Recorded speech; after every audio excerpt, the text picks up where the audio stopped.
Hello everyone, welcome to this video. If you're new to this channel, my name is Moyo and you're so welcome to She Bites. I make videos all about food, faith and lifestyle, and if you're new here, you definitely want to subscribe just because of this beautiful video.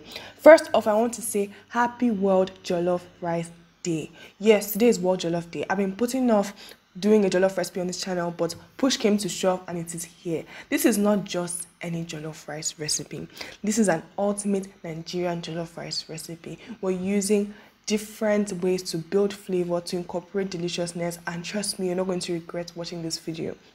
So if you want to see how I was able to craft this level of deliciousness, just keep watching. Make sure you hit the like button, subscribe to this channel, and let us continue building this wonderful world of jollof together.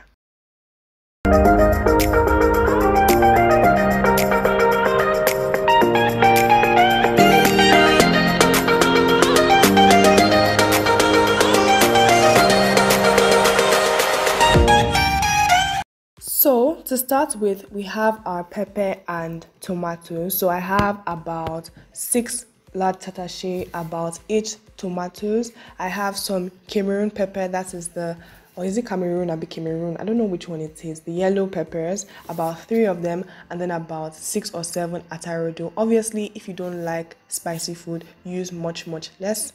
I have 3 cloves of garlic and 2 onions, which I have cleaned and set ready. The first step in making this ultimate jollof is that normally you just take these and you blend them, but I'm going to roast them first of all. You can roast them in the oven or you can roast them on an open fire to get that authentic, delicious charcoal flavor. So I'm just going to wrap them in some foil, each of them, so tomatoes, peppers, and then the onions and garlic together.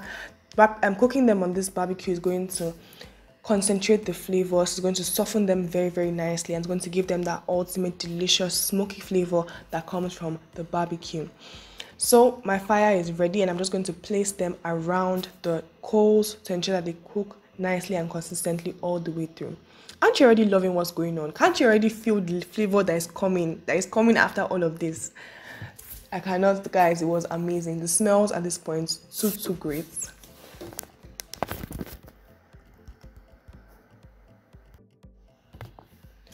Next up, we're starting with our turkey. This is just some turkey wings that are nicely cut up. I'm seasoning with some salt, some lemongrass, some Yaji spice, some pepper and Maggi cubes, and then a little drizzle of oil just so that everything can come together nicely. Then I'm going to mix this together and then leave it to marinate for a couple of hours.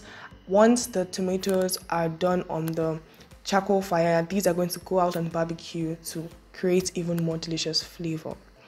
When it comes to regulating a fire, guys, let me just tell you, starting a charcoal fire is not easy. It literally took me the longest time, but it's definitely worth it. Whenever I am in the middle of it and wondering why do I have to do this, I remember, Moya, just imagine the taste of the turkey at the end of the day, and I'm encouraged to keep going. So this might seem unnecessary, but trust me, it is worth it.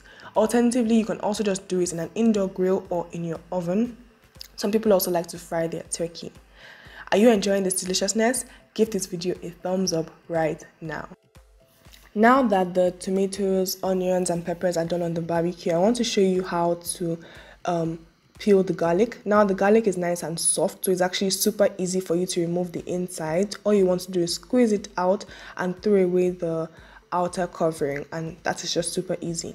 Once you've done all of that and prepped it, what we're going to do is we're going to blend everything together to form a nice smooth sauce. I really love blending cooked peppers and tomatoes because it just gives a lovely emulsified and delicious sauce. If you do not know, jollof is a love story. It's an amalgamation of delicious ingredients that come together to give something absolutely beautiful. Ingredients from all over the world coming together in this one pot of West African loveliness. I know jollof originated in Senegal, and we as Nigerians, we love you guys, and we also share in this beautiful heritage with you. So let's start. First of all, you're going to put about 2 cooking spoonfuls of oil in a pot, and then you're going to add chopped onions, thyme and bay leaves. Just so you know, all the recipe details are going to be in the description box below. So if I'm not describing everything accurately, you'll find everything down below. You really want to cook your onions until they're caramelized, like at least like 5 to 7 minutes until they're turning slightly brown. Then I'm going in with some ginger paste. I didn't put the ginger on the barbecue because I found that when I do that, it's kind of really difficult to process the ginger afterwards, but you can also barbecue your ginger if you want. Then I'm adding about 3 tablespoons of tomato paste and then just mixing everything together. You want to cook the tomato paste until the sourness reduces to about 10 minutes. Then I'm adding my blended tomatoes, peppers, onions mix that has been nicely barbecued. Then I'm going to mix everything together and season it. At this point, I'm not going to season it to the utmost, but I just like to season things in layers so that everything has a good level of seasoning and then comes together at the end. So I'm adding some salt, some Maggi cubes, and some Yaji spice. I didn't add extra pepper because I know that I already had enough pepper blended into it, but if you think you need more pepper, go ahead and add more. Then I'm going to leave this to cook for about 20 to 30 minutes, stirring it at intervals because you don't want it to burn. And I also added a bit of turmeric and a bit of black pepper. How you spice your jollof is up to you. You can also add some more fresh herbs. You can add rosemary, some fresh thyme, or whatever is really up your street when it comes to seasoning. It's up to you. You can also add curry powder. That goes amazing as well. While that is cooking, we're going to prep our plantain. We're just going to cut it into patty size of plantain. This is how I really like my plantain. Today I'm going to be air frying it, but obviously you could just fry it traditionally. At the same time, we're also going to prep and wash our rice. In this case, I used about 600 grams of parboiled long grain rice. You can also use other kinds of rice, but you're going to have to adjust your cooking time according to that rice. As it's parboiled rice, I didn't parboil it again or I didn't soak it at all because it's already partially cooked. So after your jollof base has cooked nicely and you're happy with the level of doneness, you can then add in your rice and stir everything together. One very important point for after you've added your rice and you're making jollof is that you don't want to cook it on a high heat, because what's going to happen is that all the liquid is going to evaporate and it's going to start burning, and then you're going to have to add extra water. You don't want to have to do that. So you want to cook it in the liquid that is already there from your tomatoes and pepper base, and the best way to do this is to cook it slowly. After you mix everything together and you cover it with foil and the lid, you're going to reduce your heat to the lowest setting and then you're going to leave it cooking for 10 minutes. After 10 minutes, turn off the heat and leave it there for about 10 to 20 more minutes to finish cooking. That is the best way to cook your jollof. Meanwhile, I'm preparing some pepper and tomato sauce on the side, which I'm going to put the turkey into. This sauce is just made up of chopped tomatoes, onions, and peppers, basically boiled together. It's super simple, but it's very sweet due to the presence of the tomatoes, and it gives a very nice contrast with the plantains and the jollof.